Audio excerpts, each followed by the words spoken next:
जय हिंद दोस्तों आज है 13 अप्रैल और आप देख रहे हैं पेंशन न्यूज एंड एनालिसिस। और इस वीडियो में मैं आपको ये जो पॉइंट आप बोर्ड पर देख रहे हैं, इन पॉइंटों पर आपको खबरें भी देने वाला हूं, इस पर जो है एनालाइज करके उन पर चर्चा करने वाला हूं, उनको समझाने वाला हूं। पहले इन कंटेंट्स को देख लीजिए, इसके बाद इस पर चर्चा करते हैं। सीजीएचएस लाभार्थियों को बड़ी राहत, 25% बड़े अलाउंस, इन पेंशनर्स को भी। पूर्व सैनिकों की ओआरओपी एमएसपी की मांग अब पहुंचेगी संसद में।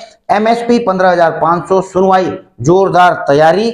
लाइफ सर्टिफिकेट का टाइम कितने बजे से कितने बजे तक, वोट न देने पर 350 रुपए कटेंगे खाते से, पीआईबी फैक्ट चेक। तो सबसे पहले दोस्तों मैं बात करता हूं, चलो सीजीएचएस के बारे में बाद में बताऊंगा, उससे पहले यह भी कॉमन है सभी पेंशनर्स के लिए, कर्मचारी के लिए, इसलिए जो है पहले मैं इसको लेकर के चलता हूं कि जो आपके अलाउंसेज बड़े हैं, क्योंकि मुझे इस पर जो है मैंने कल कुछ वीडियोज बनाई थी कि आपको जो है इस प्रकार से जो है एक लेटर जो है इशू किया गया है controller general of defence account की तरफ से, कि जो जब से जो है 50% आपका डीए और डीआर हुआ है, तो ऐसी हालत में तो डीआर को पे करने के लिए कह दिया गया है। और दूसरा जो डीए के 50% होने पर 25% अलाउंसेज बढ़े हैं, तो उनको भी जो है बताया गया है कि इनके लिए कोई सेपरेट ऑर्डर इशू नहीं किया जाएगा। तो इस प्रकार से आप अलाउंस भी देख रहे हैं। और ऐसे में आप देख रहे हैं कि इस प्रकार के मुझे कमेंट आते हैं कि जो भत्ते हैं जैसे रिस्क अलाउंस और एचआरए, ये सब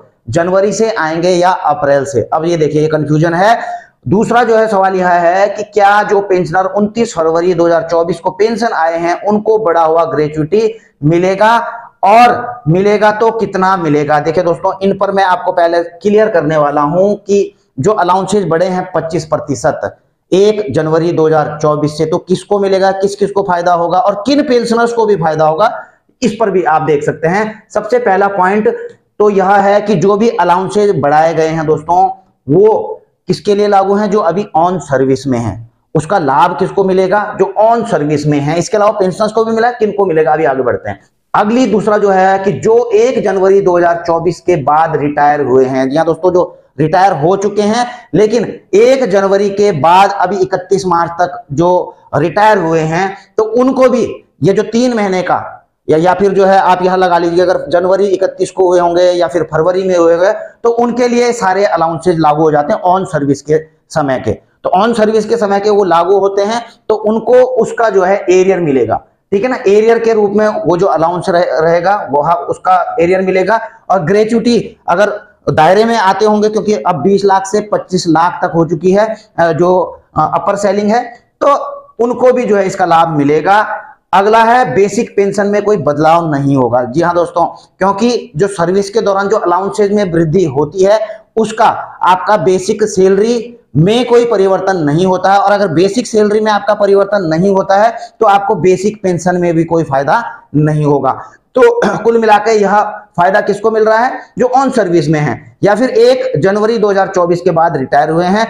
अगला कुछ सवाल था कि ग्रेच्युटी का एरियर केवल किसको, और जैसे कि ये पूछ रहे हैं कि कितना मिलेगा, क्या मिलेगा ग्रेच्युटी। पहली बात तो मैं आपको बता दूं दोस्तों, ये जो ग्रेच्युटी होती है उसकी कैलकुलेशन ही अलग है।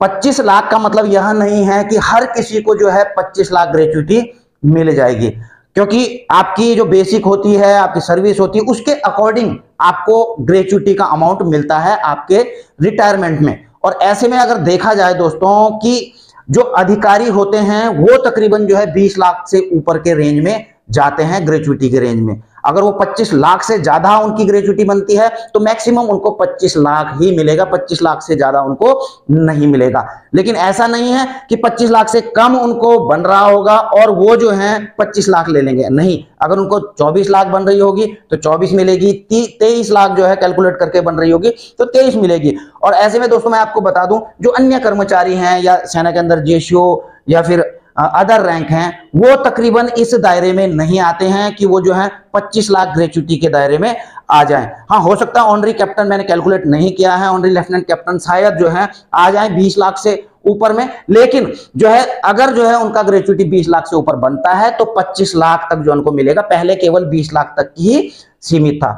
अगला जो चिल्ड्रन एजुकेशन, जो एक्स सर्विसमैन को मिलता है, चिल्ड्रन एजुकेशन ग्रांट मिलता है 1000 रुपए पर मंथ का, क्योंकि यहाँ पर तो जो है जो सीए मिलता है उनका तो जो है 25% सीए बढ़ चुका है।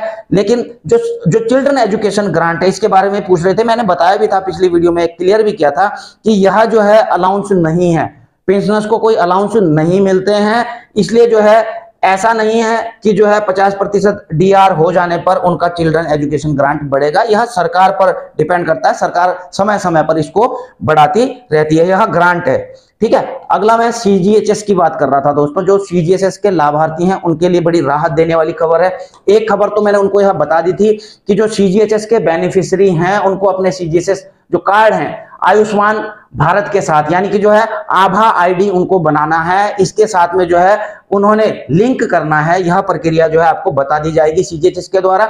दूसरा जो है एक बड़ा राहत क्या मिला है, use of Aadhaar credential as single source of truth for creation and verification of CGHS card. अब आप सोच रहे हैं क्या है, देखिए भारत सरकार ने जो है स्वास्थ्य एवं परिवार कल्याण मंत्रालय ने जो है 28 मार्च को जो है यह ऑफिस मेमोरेंडम जारी किया है, use of Aadhaar credential as single source of truth for creation of verification of CGHS card. कि जैसा कि आपको पता है कि यहाँ पे लिखा गया है कि जो सीजीएचएस के लाभार्थी हैं जब इलाज करवाने जाते हैं तो वहां पर क्या होता है, काफी दिक्कतें, उनकी आइडेंटिटी को लेकर के काफी दिक्कतें पैदा हो रही हैं।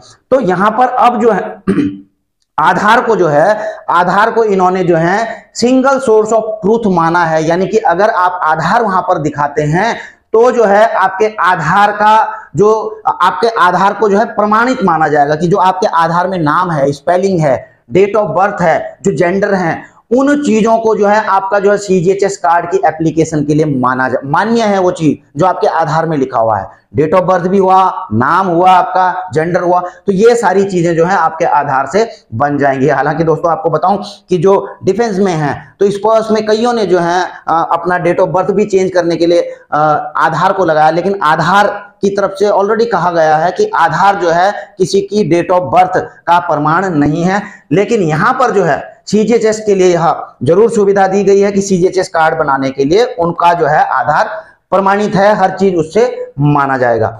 अगला है खबर दोस्तों ये वाली, जी हाँ दोस्तों, अब जो है उठेगी एक्स सर्विसमैन की, पूर्व सैनिकों की ओआरओपी विसंगतियों की लेकर के, एमएसपी को लेकर के या फिर अन्य वेलफेयर से संबंधित मुद्दों को लेकर संसद में चर्चा गूंज उठेगी। क्यों उठेगी दोस्तों, क्योंकि आपका पता ही है आजकल चल रहे हैं लोकसभा चुनाव और ex serviceman set foot on political arena to amplify soldiers voice, यानी कि सैनिकों की आवाज को बुलंद करने के लिए पूर्व सैनिकों ने राजनीतिक मैदान में कदम रख लिया। आपको पता भी होगा दोस्तों कि कई पूर्व सैनिक हैं जिन्होंने जो है राजनीतिक जो अब की बार इलेक्शंस भी लड़ रहे हैं, और एक है यहाँ पर दोस्तों भारतीय जवान किसान पार्टी ने संसद में सैनिकों की आवाज को बढ़ाने के लिए आगामी लोकसभा चुनाव में अपनी भागीदारी की घोषणा की है। और इसमें जो है जो सेवानिवृत्त जेशो और अदर रैंक्स हैं उन्होंने यह पार्टी बनाई है और इससे जो है वो कैंडिडेट्स को उन्होंने उतारा है। और आपको पता ही एक रविंद्र फौजी जी भी हैं, वो भी उतरे हुए मैदान में।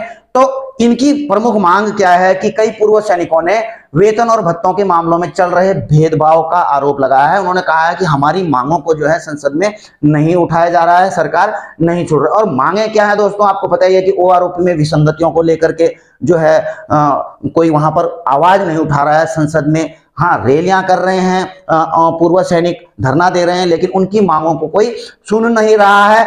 और दूसरा आप यहां पर देखें एमएसपी का, यहां पर डिफेंस पे मैनुअल यहां पर आप देख रहे हैं कि officer rank personnel are entitled to receive 15,500 MSP और risk allowance during duty while other rank are entitled only 5,200 रुपए। जो अदर रैंक है और जेसीओ है उनको 5,200 मिल रहा है, जबकि जो है 15,500 जो है अधिकारी रैंक को मिल रहा है। यहाँ पर यह दिखाया गया है, जबकि जो है वह क्या है रिस्क अलाउंस है, ड्यूटी के दौरान वो बराबर मिलना चाहिए। और वार इंजरी जो डिसेबिलिटी पेंशन है वह जो है ऑफिसर्स रैंक को 27,000 यहाँ पर दिखाई गई है और जो है 12,000 जो है अदर रैंक को यहाँ पर मिलती है। और उसी प्रकार से मेडिकल फैसिलिटी में भी ईसीएचएस में जो है जो कंट्रीब्यूशन भागीदारी है 12,000 रुपए पर ईयर का जो है सबका करता है, लेकिन जो अदर रैंक हैं उनको जो है नॉर्मल जनरल वार्ड दिया जाता है, जबकि अधिकारी रैंक को एसी वाले कमरे वहां पर दिए जाते हैं। और इसके अलावा दोस्तों आप देख ही रहे हैं कि अन्य मांगों को लेकर के, जैसा कि यहाँ पर रहे हैं कि 87% जो है वन रैंक वन पेंशन में जो है 87% राशि कहा गया है कि जो है अधिकारियों को आवंटित कर दी गई है। तो इसके अलावा जो है जेसीओ जवानों की जो पेंशन है 1972 में 73 में जो है 75% से कम करके जो है 50% कर दिया गया। तो कई सारी चीजें लिखी हैं और इन चीजों को लेकर के पूर्व सैनिक जो हैं चुनाव के मैदान में उतरे हुए हैं ताकि वो पूर्व सैनिकों की जो मांगे हैं उसको संसद में उठाए जा सके, इनके माध्यम से जो है वो उठा सके। चलो आगे बढ़ते हैं दोस्तों एमएसपी के ऊपर। इक्वल एमएसपी आपको पता है कि दिल्ली हाईकोर्ट में चल रही है इसकी सुनवाई, और पिछली बार सुनवाई हुई थी तो दोस्तों तो थोड़ा सेटबैक भी लगा था, थोड़ा धक्का भी लगा था, क्योंकि उस समय क्या हुआ था दोस्तों कि रोस्टर बदल दिया जा चुका था, यानी कि दूसरे कोर्ट में जिन्होंने पहले तक पूरी सुनवाई हो चुकी थी तो कोर्ट का जो है रोस्टर ही बदल दिया गया, और ऐसे में जो है जो सुनवाई थी उनको बहस पूरी दोबारा से शुरू करनी पड़ी, एक नए सिरे से शुरू करनी पड़ी। लेकिन हालांकि उनको समय मिला, उन्होंने 40 मिनट तक जो है बहस भी की, लेकिन अब अगली तारीख मिल गई है 16 तारीख को, यानी कि 16 अप्रैल को जो है अब सुनवाई है। और हालांकि सारी पूरी तैयारी जो है पुरजोरदार तैयारी जो है की गई है, क्योंकि पहले से ही हर चीज इनके पास में डॉक्यूमेंट्स रेडी हैं। पिछली जो सुनवाइयां चली थी तो सारे डॉक्यूमेंट्स रेडी हैं, और जो कहना है वीर बहादुर सिंह जी का कि 1-2 अब की बार जो है हमारी जो है 16 तारीख को 3 बजे का समय मिला है तो बहस हमारी पूरी हो जाएगी, और 1-2 तारीख में 1-2 तारीख और लगेंगी आगे, तो उसके बाद जो है केस ऑर्डर में जा सकता है। अगला दोस्तों इस पर एक आया था कमेंट, इस पर भी जवाब दूंगा। स्पर्श के सशस्त्र सेनाओं के पेंशनर्स को कॉल सेंटर में कोई कॉल नहीं उठाता, भले ही कितनी बार फोन किया जाए, जय हिंद जरूर बोला जाता है। क्या मोबाइल फोन के माध्यम से नॉन वर्किंग आवर्स में जीवन प्रमाण पत्र दिया जा सकता है? देखिए ऐसा है, मोबाइल से किस प्रकार से अपना लाइफ सर्टिफिकेट देना है। देखिए जो डिजिटल लाइफ सर्टिफिकेट है वह जो है उसका कोई टाइम नहीं है, आप किसी भी समय, क्योंकि ये ऑनलाइन प्रक्रिया है, इस आप रात को 12 बजे भी दे सकते हैं, आप जो है दिन में भी दे सकते हैं, शाम में भी, इसका कोई पार्टिकुलर समय नहीं है कि ऑफिस का टाइम 10 से 5 है या 10 से 6 तक जो है आप बातचीत कर सकते हैं, कभी भी दे सकते हैं जब भी जो है। और अगर जो है कुछ टेक्निकल एरर ना आ रहा हो, क्योंकि कभी कभी टेक्निकल आ जाते हैं, वो दिन में भी आ सकते हैं रात को भी आ सकते हैं, उसका कोई समय नहीं है कोई टेक्निकल इश्यूज का, ठीक है ना। तो डिजिटल सिस्टम में यह चीज कुछ भी नहीं है, आप कभी भी जो है अपना लाइफ सर्टिफिकेट मोबाइल के माध्यम से भी दे सकते हैं, और मैंने जो है उस पर वीडियो भी बनाई हुई है। और दोस्तों एक अगला, जैसा कि आपको पता है चुनाव चल रहा है और इस प्रकार का आप देख रहे हैं नहीं दिया वोट तो बैंक अकाउंट से कटेंगे 350 रुपए।